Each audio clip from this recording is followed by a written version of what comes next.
말씀을 가지고 너희 묵은 땅을 기경하라 하는 제목으로 하나님을 합니다.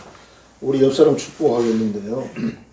샘물이 계속 솟아나잖아요. 그래서 그걸 생각을 해서 샘물같이 솟아나는 복을 받으세요. 이렇게 옆 사람 축복하겠습니다. 시작. 샘물같이 솟아나는 복을 받으세요.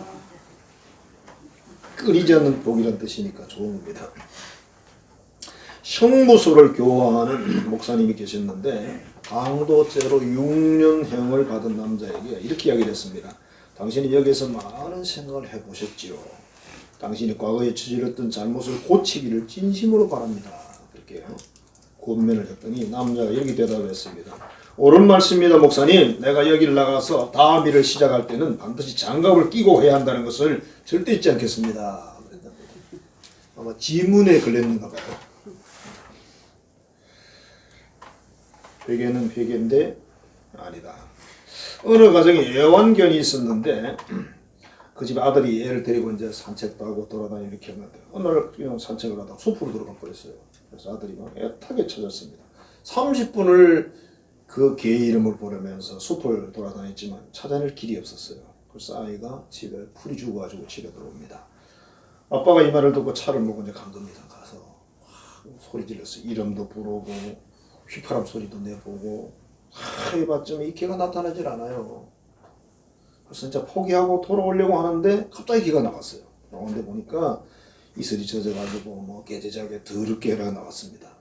차에 도무지 태울 수 없는 개인데 그래도 사랑하는 개니까 그 차문 열고 자리를 만들어줬다 이렇게 해놓고 마지막에 이렇게 적어놨어요. 돌아온 탄견. 우리 신약 누가복음에 탕자의 비유가 있잖아요. 하나님 인간을 어떤 마음으로 사랑하는지를 보여준 게 탕자의 비유죠. 부모와 자식을 이렇게 비유해가지고.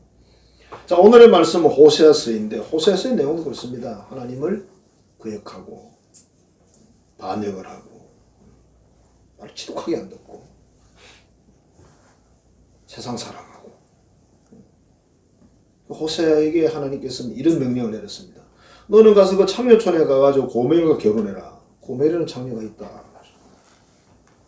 선지자와 창녀는 결혼할 수가 없어요. 성경에 선지자는 재혼도 안 됩니다. 원래 구약의 선지자는. 근데 하나님이 명령을 하셨어요. 어떡합니까? 결혼했습니다. 그 살다 보니까 자식을 3명이나 낳았어요. 이제 정착했겠지 싶었는데 어느 날 이 고멜이 다른 남자를 따라가서 결국은 그 남자가 사천까지 팔아버립니다. 그래서 이제는 빠져나올 수 없는 그게 빠져버렸어요. 이때 하나님이 또 명령을 하십니다. 고멜을 돈을 주고 다시 사서 아내를 삼아라. 호세아 선지자는 또 명령대로 순종을 합니다. 호세아 선지자를 통해서 하나님이 보여주시는 그 메시지는 뭘까? 이렇게 선지자를 학대를 할까? 그지? 이스라엘이 하나님 은혜로 선택을 받아서 하나님 백성이 됐어요. 하나님을 섬기면서 뭐 좋은 일도 있고 안 좋은 일도 있었겠죠. 그죠? 그런 일들이 쭉 있었는데 잘 하다가 이스라엘이 또 하나님을 버리고 우상을 섬깁니다. 그 이유가 뭐냐면 이런 겁니다. 가나안 땅에 들어갔는데 농사를 잘 되게 하는 신이 있어요. 그 신이 섬기고 가축이 잘 되는 신이 있다니까 그 신을 가 섬기고 그러니까 가축 잘 되게 하려고 농사 잘 되게 하려고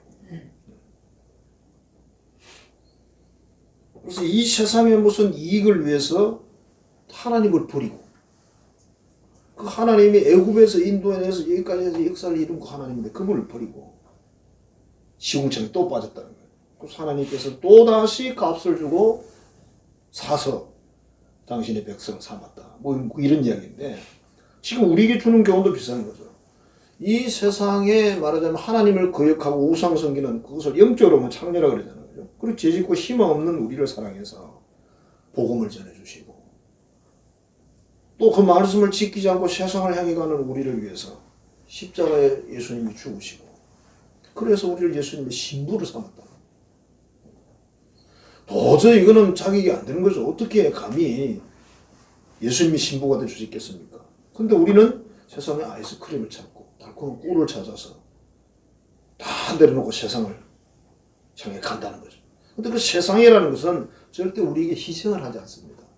세상의 주인은 사탄이라고 되어 있잖아요. 마귀라고 되어 있잖아요. 그래서 돌아올 수 없는 함정에 빠졌어요. 그래서 하나님이 다시 아들을 통해서 우리를 속죄하고 건져냈다. 그게 성경의 메시지입니다. 그래서 이제는 이스라엘과 영적 이스라엘이 우리가 오직 하나님만 경외하고 하나님만 섬기고 하나님만 살아가고 우상을 버리고 계명대로 살아라. 그러면 하나님이 정말 선물 쏟던 축복을 계속 주겠다.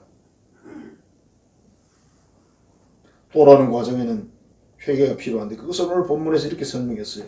너희 묵은 땅을 기경해라. 묵은 땅을 갈아엎어라. 땅이 계속 묵어 있으면 그게 농사가 안 됩니다. 갈아엎어야 되는 거예요. 그래야 그게 좋은 땅이 돼요. 그래서 농사가 됩니다. 그러니까 회개하고 돌아서라 이런 뜻입니다. 오늘 본문 후반부로 보면 이렇게 되어 있어요. 만일 이스라엘이 그죠? 하나님의 계명대로 살지 않고 여전히 세상을 쫓아가고 자기들이 가지고 있는 군대나 무기를 의지하고 소유를 의지한다면 어떻게 된다 그랬어요? 반드시 망한다 그랬습니다. 이스라엘이 아무리 훌륭한 군대를 가지고 있고 아무리 훌륭한 무기를 가지고 있고 아무리 많은 재산을 가지고 있어도 하나님 버리고 우상을 섬기면 하나님이 망하게 하겠대. 이게 하나님의 사랑이라는 거예요. 그래서 갈아엎어야 된다. 우상 섬기고 세상 사랑하고 하나님을 배신하고 쾌락을 따라가는 그 마음을 갈아엎으라는 거예요. 회개하라는 뜻입니다. 그러면 하나님이 계속 보여주겠다. 그러니까 선지서들을 통해 하시는 말씀은 다 똑같아요.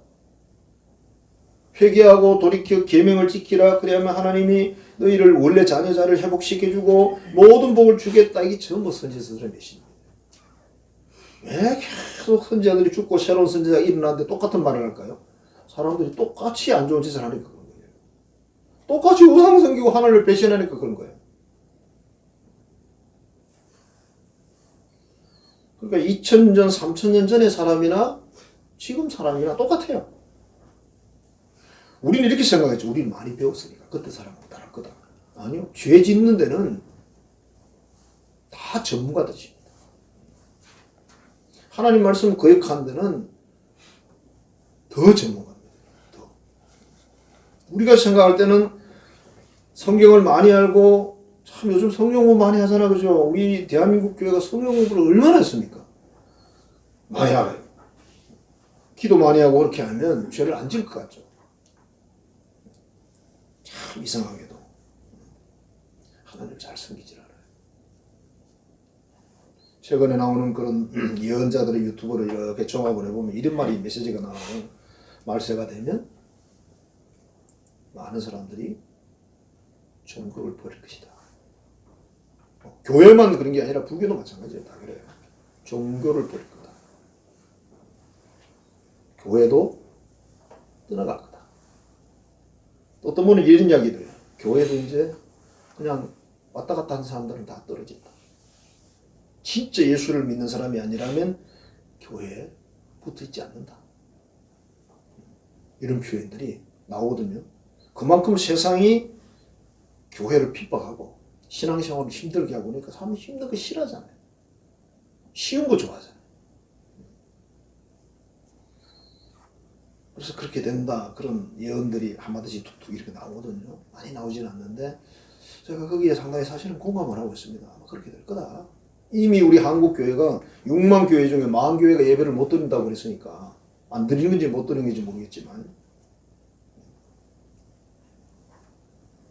남은 5만 개는 유지될 수 있을까요? 아직도 장밋빛 그런 꿈을 자꾸 이야기하는 목사님들이 계시더라고요. 무슨 뜻인지는 알겠는데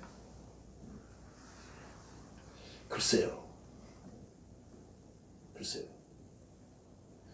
이렇게 우리로 말하면 요새 나온 말이 대면 예배, 비대면 예배인데 그지? 옛날에 그런 말 없었잖아요. 요새는 대면 식사, 비대면 식사는 없지. 비대면 식사를 만들어야 돼.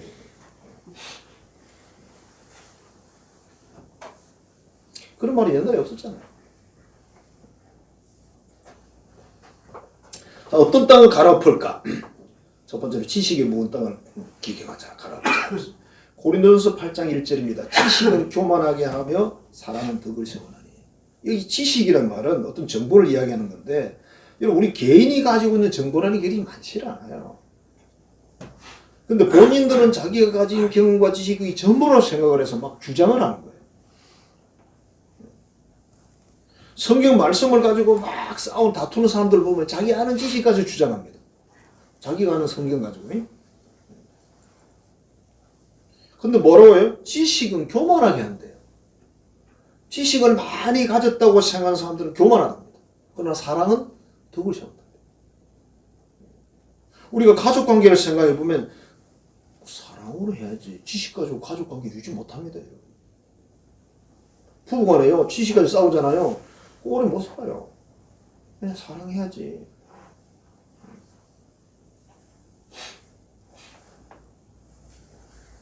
처음에 만났을 땐 잘 안 보이잖아. 그죠? 살다 보니 자꾸 드러나잖아요. 왜? 장점만 자꾸 드러나면 너무너무 좋을 텐데 단점이 자꾸 드러납니다. 내가 좋아하는 여자는, 내가 좋아하는 남자는 이런 사람 아닌데.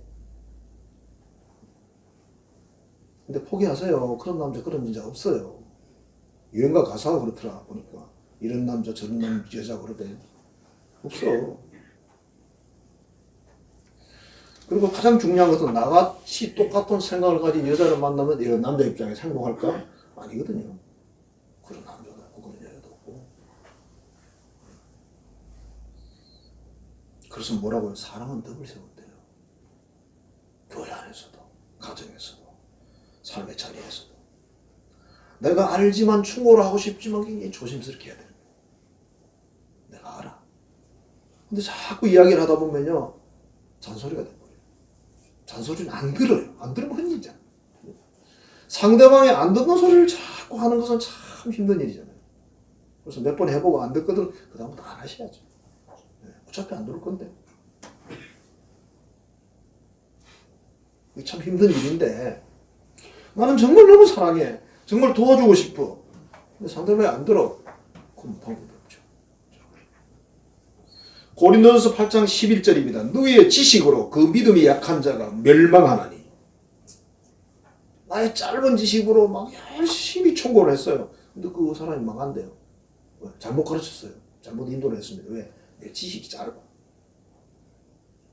우리 개인이 알 수 있는 정보나 지식이라는 게 얼마 안 되거든요. 솔직히. 그럼 언젠가 그 세상에 이른이 어디 나오는데 초등학교 3학년이 책을 1000권 읽었다 대 1000권. 여러분 책 몇 권 읽으셨어요?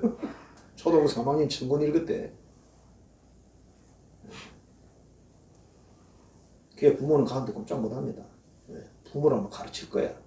엄마 아빠 그렇게 사시면 안 됩니다. 이렇게 살아야 돼요.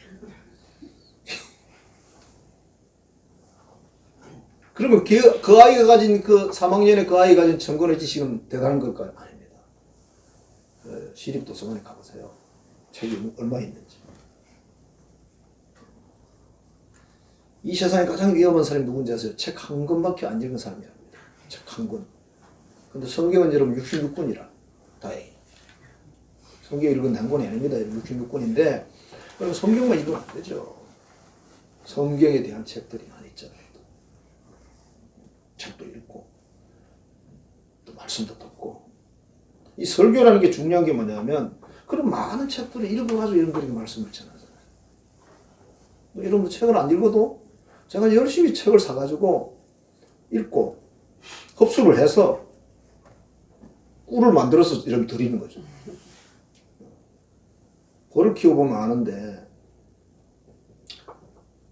그 안에 설탕을 넣거든요. 그럼 사람들이 뭐 설탕을 넣네 그러는데 꿀을 어느 정도 뽑아냈기 때문에 설탕 안 넣어주면 겨울에 굶어 죽어요. 꿀이. 그 설탕을 끓여가 집어넣습니다. 근데 이걸 이제 전문적으로 하는 사람들은 꿀이 조금 들어오잖아요. 아까 쇠꿀이 조금 들어오면 그때 막 설탕을 넣습니다. 그러면 꿀하고 막 섞여 들어오는데 그래도 설탕을 바로 부으면 안 되지만 벌을 한번 체내를 통과하잖아요. 우리 몸에 들어갈 때 2차 흡수가 바로 돼버립니다. 해롭지 않다는 뜻입니다. 진짜 꿀은 아닌데 벌 체내에 한번 들어갔다 나왔어요. 그런 뜻이에요. 이게. 그래서 아주 사기는 아니야. 그리고 또 그 사람들이 그 꿀을 비싸게 안 받아. 자기도 아니까. 한 드럼통에 막 이래 팔거든요. 그 사람들이. 드럼통 아시죠? 10말짜리. 그러나 이런 한 통이 아니고 큰 드럼통에 얼마 이렇게 판다니까요. 그 사람들은. 벌을 싣고 제주도부터 해가지고 저 휴전선 밑에까지 올라가잖아요. 통일되면 백두산까지 올라갈 겁니다. 양봉꾼들이. 그래서 우리가 가진 지식이라는 게 얼마 안 된다는 걸 알아야 돼요. 저도요 많은 책을 보고 공부를 했지만 제가 하는 지식은 얼마 안 돼요. 그래서 저는 내가 모르는 무엇을 이야기할 때는 절대 나서지 않습니다. 가만히 듣습니다. 듣고 그냥 물어봅니다. 그러냐고, 어떠냐고, 어떤 거냐고 물어봅니다.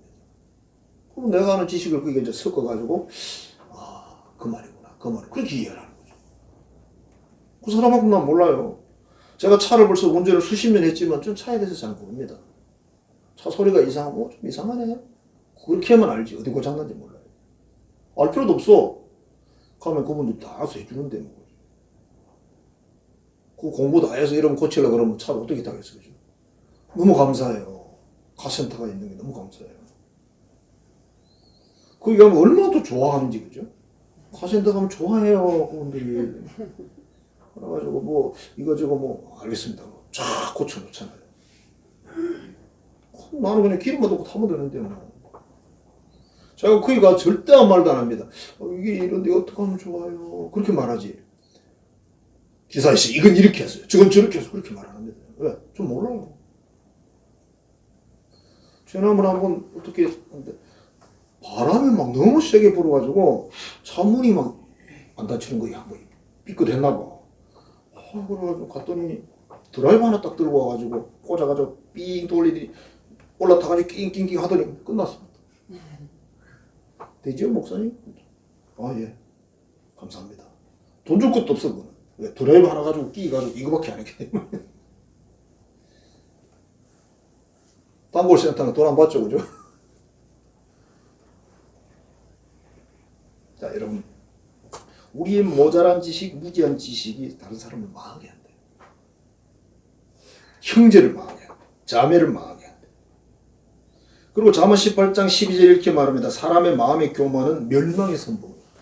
교만한 사람 망한대요. 겸손은 존귀하게 된답니다. 겸손. 그러니까 우리가 많이 배우고 많이 알수록 어떻게 된다는 거예요? 겸손해야 되는 거예요. 그게 진짜 많이 하는 사람이에요. 왜? 어차피 다 몰라. 여러분이 인생을 앞으로 어떻게 되려고 다 아십니까? 모르잖아요. 내가 이 사람 어떻게 하면 변화시킬 수 있을까? 몰라요. 모르는데.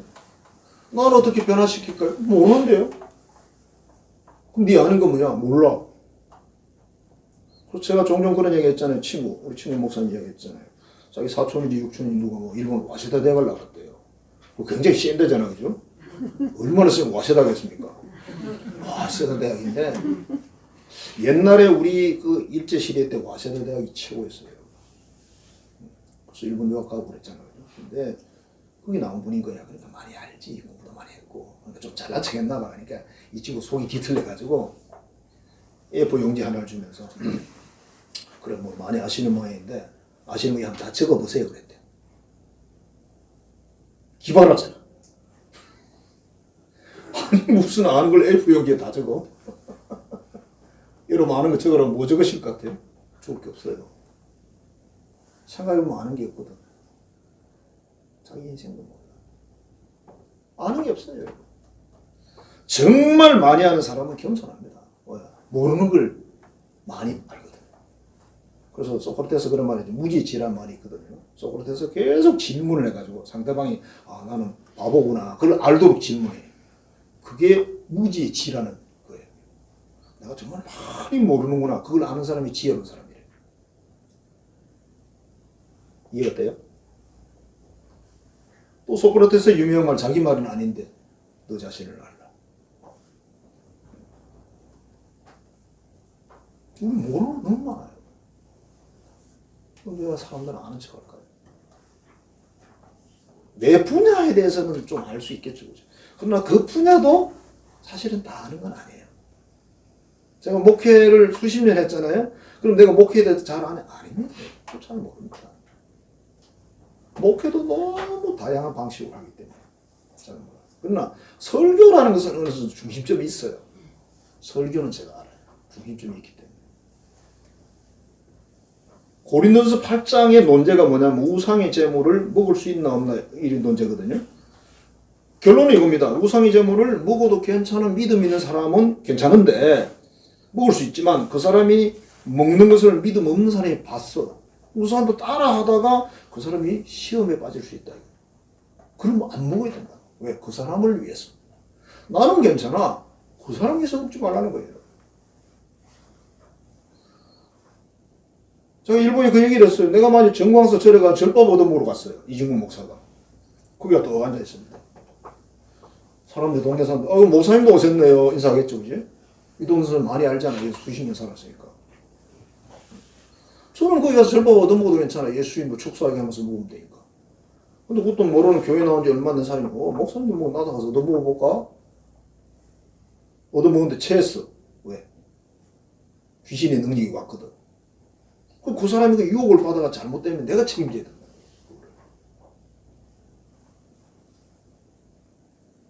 그럴 것이라면 그 지식은 차라리 없는 것만 못하더라. 너의 믿음을 자랑하지 말고 그 연약한 형제 자매를 구하라는 거예요. 이게 진짜 지식이라는 거예요. 근데 오늘 교회 현장을 여러분 보시면요. 교회 좀 오래 다니고 뭘 좀 알고 이런 사람들이 뭐 연약한 형제 자매들 돌봐줄 것 같은데 아니에요. 오히려 해쳐. 교회를 해롭게 하는 사람들은요. 교회 나온 지 얼마 안 된 사람 아니에요. 적어도 10년 차, 20년 차 넘어야 교회에서 큰 소리 쳐요. 그런데 정말 무지한 사람인 거예요. 이 사람이 20년 차인데 하나님을 너무 모르고 형제 자매를 어떻게 대해야 하는지 너무 모르는 거예요. 그러니까 해를 끼치죠. 그 사람은 지식이 없는 사람. 근데 자기는 교만해. 나 많이 안 돼. 이 사람이 제일 모르는 존재가 자기 자신인데요. 언젠가 자연인의 이런 이야기가 나왔어요. 해적섬이라는 곳에 사는 자연인인데 아마 섬이 해적처럼 이렇게 뭐 해적선처럼 생겼는지 모르겠어요. 그분과 대화를 하잖아요. 같이 밥도 먹고 이러잖아요. 그죠? 그분이 대화를 하면 이런 이야기를 합니다. 자기가 배를 20년을 탔다는 거예요. 많이 한 거죠. 그죠? 한 번은 태풍이 불었는데 얼마나 막강한 태풍이 불었는지 3일 동안 이 배를 키를 조정을 못하고 바람 부는 대로 떠내려갔대요. 3일 동안. 3일이면 여러분 얼마나 무서운 겁니까? 하루가 24시간입니다. 여러분 1시간만 그런 배를 타도요. 바로 토합니다. 여러분. 1시간만 타도. 근데 이제 무섭잖아요. 이제 죽겠구나. 정말 죽겠구나 하는 생각이 따로 들었대요. 그 선장이 죽음을 예견하고 하나님께 회개 기도를 하더랍니다. 선장이. 하나님 믿는 사람이 아니에요. 하나님 살려주세요. 저는 죄가 없어요. 있다면 만주에서 막걸리값 3대 떼먹은 것밖에 없습니다. 그렇게 막 기도를 하더래요. 자기가 보니까 자기도 안 믿는 사람, 그 사람도 안 믿는 사람이라. 3일 뒤에 바람이 잔잔해졌고 그때 이제 나도 살았구나 그렇게 생각했다. 그렇게 이야기를 하더라고요. 하도 그 얘기가 재미있어서 제가 기록을 해놨었어요. 만주에서 막걸리값 3대밖에 떼먹은 게 없대. 지금까지 지은 제가 정말 그럴까요?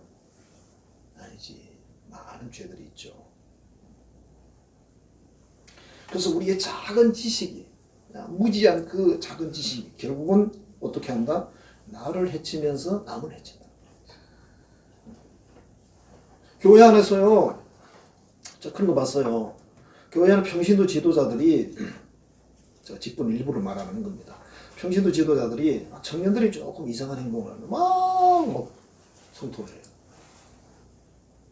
그런 짓 하려면 교회 나오지 마! 이렇게 가요. 아니, 그건 아니잖아. 예를 들어 청년들이 어쩌다 술을 한잔 했어. 들켰어. 다음은 집사 자식, 장로 자식, 권사 자식이겠지. 보나마나. 혼내는 건 맞아. 다음부터 그러지 마라. 그럼 이렇게 되고 이렇게 가지 마라. 이러면 얼마나 좋겠어. 어른스럽잖아요.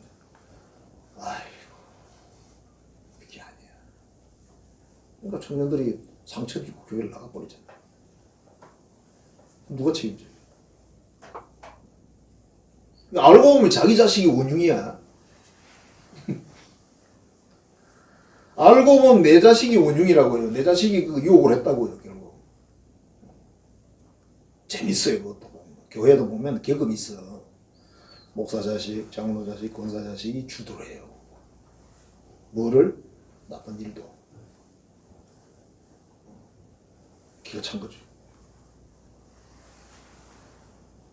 자기 발등 자기가 찍는 건데 그런 식으로 그렇게 이제 대하니까 결국 청년들이 뭐 교회에서 버티지 못하죠. 어제 신문에 보니까 서울의 어느 교회 뭐 대한 목사님인데 청년회가 자꾸 부흥이 되더래요. 무슨 청년회가 자꾸 청년회가 우리 교회 청년들이 왜 많지? 목사님 몰랐대요. 교인이 많으니까. 알고 보니 청년회를 지도하는 목사님이 메시지가 좋은 거야. 이 교회, 우리 개신교회는 설교라는 게 너무 중요합니다. 설교가 너무 중요해요. 설교가 어떻게 보면 전부 답니다, 우리 개신교회에서. 천주교에서는 뭐하죠? 미사, 성만찬이죠. 저 사람들이 지금 부흥회 나고 뭐 다 하지만은 사실 성만찬이에요. 그러니까 엄밀히 말하면 메시지가 없는 거죠.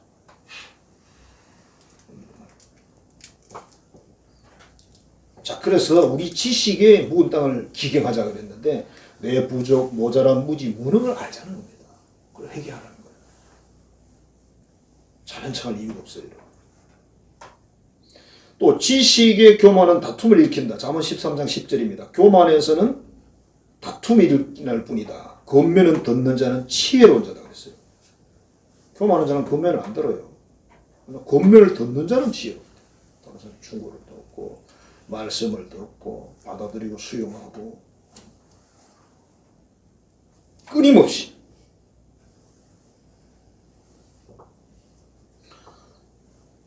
고래가 말해요. 음식을 먹는 걸 이렇게 화면 통해 보는 거죠. 쫙 빨아들여 가지고 쫙 뱉어내잖아요. 그게 이제 새우라든지 그런 건 걸리면 다 먹죠, 그죠? 우리도 하나님 말씀을 쫙 빨아들여 가지고 버리고 이제 가는 거죠. 끊임없이 그렇게 해서 성장해 가야 돼요. 그러나 묵은 지식을 계속 주장하고 있으면 성장할 수가 없다.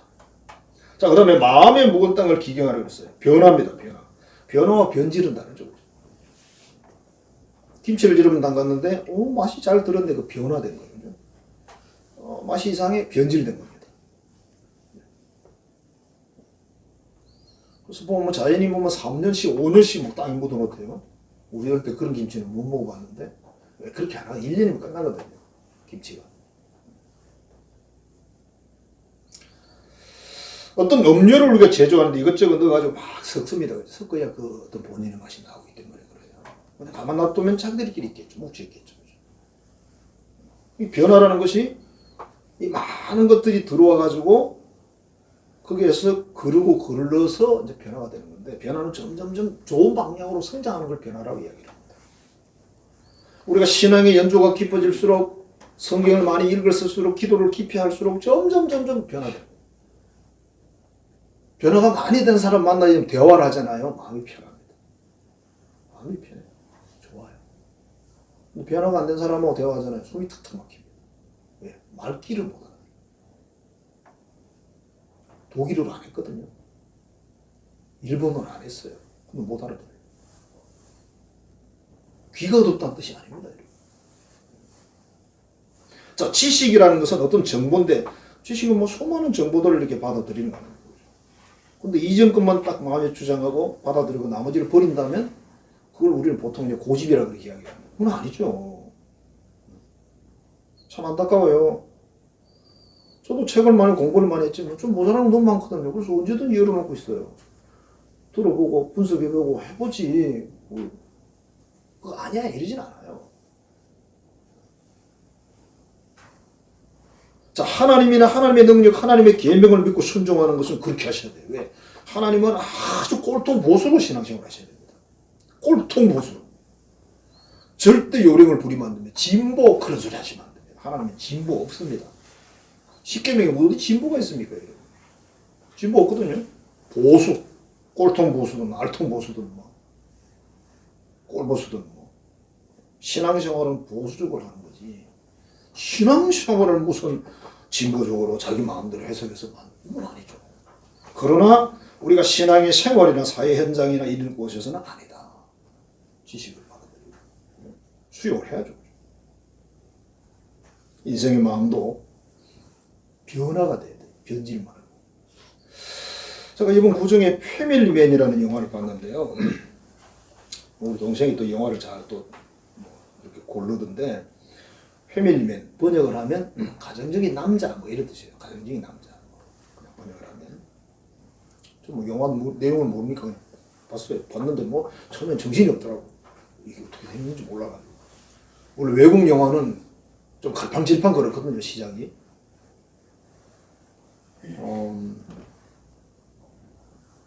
우리나라 영화는 어떻게 보면 약간 연역적이라고, 연역적. 딱 가르쳐주고는 쫙 펼쳐나가는 그런 스타일인데, 외국 영화는 기납적입니다. 여러 갈래를 찾아 들어갑니다. 그러니까 영화를 거의 다 볼 때까지 무슨 말을 하는 거야, 무슨 소리 하는 거지, 이러고 있는 경우가 많습니다. 조금 그런 경향이 있어요. 여기 어떤 남자가 등장을 했는데, 어떤 남자가 청년 시절에 여자를 사귀었어요.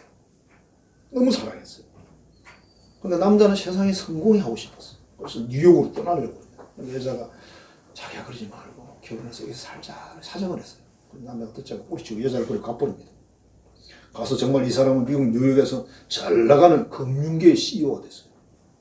엄청난 돈을 움직이고 있고 대단한 삶을 살고 있습니다. 최고 좋은 집에 막 파트너를 매일 바꾸면서 좋은 차 타고 남자들의 로망 하고 싶은 거 다 하면서 살았습니다. 근데 어느 순간 장면이 바뀌어요. 일이 뭐 어떻게 잘못돼가지고 첫사랑의 여인 자기가 버리고 간 그 여인과 이제 결혼해서 사는 상황으로 장면이 딱 바뀌어요. 그러니까 영화의 대목이 이겁니다. 만일 그 여인과 결혼했으면 이렇게 된다. 이게 뭐 중요한 대목이에요. 그래서 보니까 세상에 시골 총구석에 아주 집도 그냥 희한한 그런 집에 마누라하고 애가 둘이나 돼요. 큰애는 3살인가 뭐 좀 이렇게 되고 여자애고 둘째는 이제 그냥 기저귀 똥 싸고 그런 애예요. 개도 한 마리 키우고 부인 직장 가는데 부인이 직장에 일찍 가야 되더라고요. 자기는 이제 타이어 서비스 공장에 일하고 있고. 그러니까 이 정말 세상말로 돈 안 되는 인생, 저 밑바닥 인생인 거예요. 쉽게 말하면 매일 개와 또 산책을 한 번씩 해야 된다네요. 개를 몰고 산책을 합니다. 이 뉴욕의 최고의 CEO가. 또 자다가 애가 똥을 푹 쌌어요. 딸이 와가지고 팍 찔러 똥 치우라고. 이걸 딱 보여주는 거야. 똥을, 기저귀 안에 똥을 딱 보여주면서 이래가면서 그걸 치우고 또 이 아이를 어린이집에 보내야 되고 큰애는 학교 보냈다가 또 학원으로 또 중개해 줘야 되고 이런 매일 일상을 사는 거야. 너무 화가 나는 거야 자기. 매일 성질을 내고 분노하고 막 이래. 그 딸이 한 번은 이렇게 와가지고 자기를 쳐다보는 거예요. 아빠 아니죠? 하는 짓이 아니거든. 나 아니야! 그랬어요. 얘가. 외계인이죠. 그랬대. 외계인. 맨날 성질 내니까. 자, 그렇게 살다가 갑자기 또 장면이 바뀌어서 본래 자리로 돌아가요. 그 CEO 자리로 돌아갑니다. 너무 멋진 집에 막. 그러도 다른 파트너하고 잠을 자고 이제 이렇게 하는 그런 삶을 사는데 그렇게 이제 좀 살다 보니까 재미가 없는 거예요. 맨날 돈과 전쟁을 해야 되고. 그래서 그날도 거래를 하러 이제 차 타고 가다가 갑자기 기사에게 말합니다. 박내가 이쪽으로. 그게 아닙니다. 가자. 그래 갔더니 그 애인, 처음에 만났던 그 애인을 이제 찾아갔습니다. 다행히 그 애인이 상처를 얼마나 크게 입었는지 남자와 사귀지 않고 혼자 살고 있어요. 갔더니 너무 바빠 지금. 프랑스로 지금 가야 되는데 이삿짐을 다 사서 보내고 가는 그런 장면이에요. 그래 가서 이렇게 이야기를 했어요. 차 한잔만 하자. 그 여자가 아니야. 우리 차 한잔 할 일 없어. 나 당신 때문에 상처 입고 그렇게 사는 사람 아니니까 나 다 풀었으니까 신경 말고 당신은 당신대로 살아. 난 나대로 살 거니까. 나 이제 프랑스 가야 돼. 지금 성공의 길목이야. 프랑스 가야 돼. 그렇게 이야기를 해요. 그러니까 남자가 자기가 한 짓이 있잖아. 할 말이 없어. 그래서 돌아갑니다. 근데 이제 공항으로 간다는 걸 비행기 타러 간다는 걸 알기 때문에 공항에 가요. 가가지고 또 그 이야기를 합니다. 차 한잔만 하자. 안 한다니까. 가라. 근데 남자가 돌았어요. 돌았다가 또다시 돌이켜가지고 그 여자에게 이런 이야기를 합니다. 내가 당신하고 결혼을 하고 이제 구질구질한 이야기를 한 거예요. 구질구질하지만 시골집에 살고 두 아이 낳아가지고 기저귀 갈아채우고 너무나 바쁘고 뭐 개도 한 마리 키우고 이렇게 했는데 내가 생각해보니까 그 인생도 괜찮은 것 같아.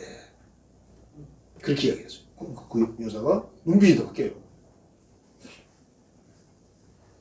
그리고 마지막 장면이 커피숍에서 차를 마시는 장면이에요. 게임 끝났죠. 아마 구질구질 인생을 살러 갈 겁니다. 나는 그 영화를 보면서 이런 생각했어요. 우리가 일상의 삶을 그렇게 생각하면 구질구질하다. 그게 시간도 잘 가고 재밌어요. 시간이 잘 간다. 자, 이게 이제 생각의 변화인데, 그죠? 생각의 변화인데. 자, 그리스도인의 마음의 성품도 매일매일 변화되는 게 정상이다. 저는 그렇게 주장하고 싶습니다. 10년 전에 그 교회를 만났는데 10년 전에 만나본 그 사람하고 지금 똑같은 사람이야. 그러면 안 되지. 좀 달라져야 된다고 생각해요. 10년 세월이 지나. 근데 껍질은 달라져 있죠, 그죠? 10년 전에 그 사람하고 10년 이후에 그 사람은 달라요. 자기는 잘 몰라. 맨날 거울로 봤기 때문에. 남이 보면 금방 알아. 많이 늙었네. 늙은 것은 그렇게만 보는 게 아니고 대화를 들어보면 알아요. 우리 친구들도 만나잖아요. 건강 이야기 많이 하더라고. 아유, 허리가 아프고 다리가 아프고 어디가 저 그래 무슨 약을 먹었대. 무슨 약을 먹었대. 어디가 수술했대. 맨 그 얘기야. 그래라. 많이 아프구나. 결론은 뭐죠? 늙어서 좋다. 방법이 없어요. 자, 20년 전, 30년 전, 아니면 5년 전에 그 교인과 그 목사를 만났는데 똑같은 지식과 똑같은 성품을 가지고 있어요. 그건 아니다. 변화돼야 돼. 고린도후서 5장 17절입니다. 누구든지 그리스도 안에 있으면, 그게 뭡니까? 그리스도 안이란 말은 주의 계명을 지키는 삶을 사는 그런 뜻입니다. 요한복음 15장에 해석이 되어 있습니다. 그리스도 안에 있으면 새로운 피조물이라. 이전 것은 지나갔으니 보라 새 것이 되었도다. 이것은 매일매일 새 것이 된다는 뜻입니다. 내가 그리스도 안에 있으면 무슨 말입니까? 주의 계명을 내가 지키는 거예요. 하나님을 사랑하고 이웃을 내 몸까지 사랑하라 하신 그 계명을 지키면 그 말이에요. 그러면 매일매일 변화되는 거예요. 자기가 알고 가족이 알아요. 교인들이 압니다. 그래서 마음의 굳은 땅을 기게 해라. 갈아엎어라. 변화돼야 돼요. 똑같은 생각을 가지고 똑같은 삶을 가지고 살면 안 된다는 거죠. 그 다음에 삶의 묵은 땅을 기경하라 그랬어요. 삶의 묵은 땅. 생활을 말하는 거죠. 그렇죠? 여러분 퇴비를 만드는 과정을 이렇게 보면요. 뭐 볕지 뭐 이렇게 좀 확 섞어 넣어요. 계속 뒤집습니다. 그게 참 하기 싫은 일이에요. 정말. 아침이 되면 아버지께서 말씀하십니다. 친구가 오늘 저 그런 거 뒤집어야 된다. 또 해야 돼요. 그 주기가 있는 거죠. 농부가 봤을 때. 난 농부가 아니고 농부 보조자니까. 농부 아들이니까. 알겠습니다. 그리고 아버지는 날 도와주는 게 아니에요. 명령만 내리시고 밖으로 나가버려요. 그럼 저 혼자 하는 거죠, 열심히. 제가 또 착해가지고 열심히 했어요. 착하거든요. 뒤에 생각하는 게 그 착한 게 약간 멍청한 게 있더라고요. 제가 산에 가면 나무를 엄청 많이 해왔는데 산에 가면은 조금 가볍게 해오면 되잖아, 그죠? 근데 욕심이라는 게 속에 있어가지고 이 먼 데까지 왔는데 많이 가져가야지. 그래서 짐을 잔뜩 짊어지고 옵니다. 힘들게 옵니다. 근데 우리 동네 그 선배들 중에 몇 사람 보니까 짐을 한 3분의 2 정도를 만들어가지고 치고 날라다녀. 짐을 지고 날라다녀. 막 뛰가요. 쉬는 자리가 있거든요. 저는 속으로 이렇게 생각했습니다. 저 형들 왜 저래? 이 먼 데까지 왔는데. 세월 한 20년 지나 생각하니까 그 형들이 참 지혜로운 사람들. 몸도 덜 상하고. 집에는 도움이 덜 됐겠지만 제가 생각하면 제가 바보예요. 다리가 부들부들 떨리도록 쥐고 왔거든요. 여러분 볼 때 이 책이 이게 얼마나 졌을까 싶잖아, 그죠?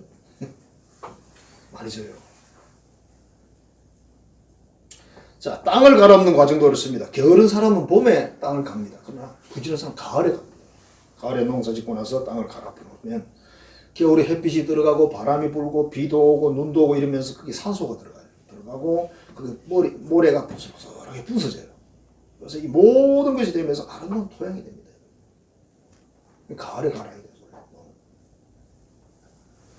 자, 하나님을 잘 섬기는 인생, 하나님을 경외하고 우상을 버리고 하나님만 사랑하고 계명을 순종하면 하나님이 계속 축복을 주겠다고 약속을 했어요. 이게 약속이잖아요. 계약이잖아요. 지식의 변화, 마음의 변화는 왔는데 행동하지 않으면 소용없다. 행동하지 않으면 소용없어. 자, 회개에는 진짜와 가짜가 있답니다. 이스라엘 사람들은 회개하는 표시로 옷을 찢었대요. 옷을 쫙 찢었대요. 하나님이 이렇게 말씀하셨어요. 너희 마음을 찢어야 된다. 옷만 찢으면 뭐하냐 이거야. 옷 바꿔 입으면 되는데 그죠? 설명하면 실컷 죄를 고백하고 돌아서면서 또 죄를 짓는다. 우상 안 섬기게 깨어오고 또 우상을 섬기는 거야. 그럼 혼일을 합니다. 회개했으면 반드시 뭐가 있어야 된다? 그게 증거 열매가 있어야 된다. 회개 열매. 회개 열매는 뭐죠? 내가 술을 끊는 술을 안 먹어야 회개 열매가 돼.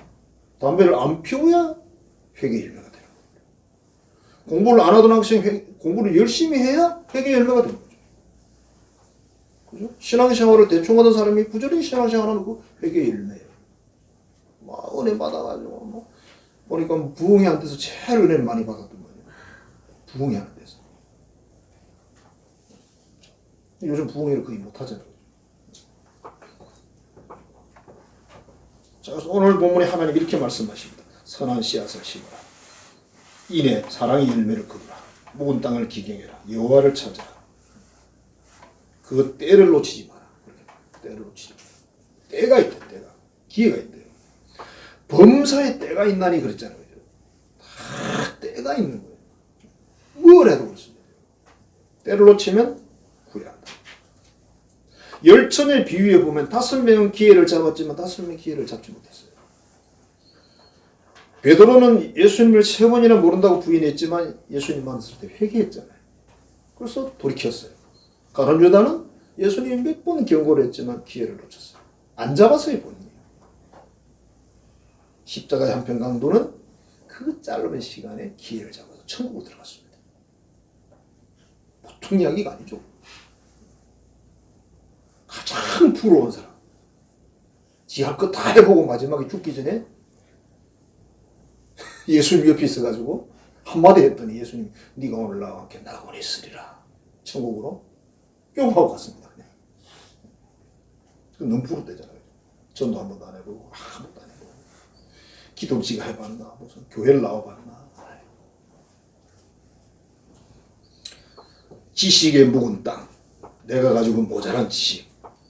그 지식의 묵은 땅을 갈아엎으라는 거예요. 수많은 지식. 마음의 묵은 땅을 갈아엎으라는 겁니다. 변화가 돼야 된다. 삶의 자리에 묵은 땅, 행동하지 못하는 묵은 땅을 갈아엎어야 된다. 그랬을 때 하나님께서는 계속적인 은혜와 복을 주시겠다. 그 복을 받은 분이 여러분 되시기를 주의 이름으로 축복합니다.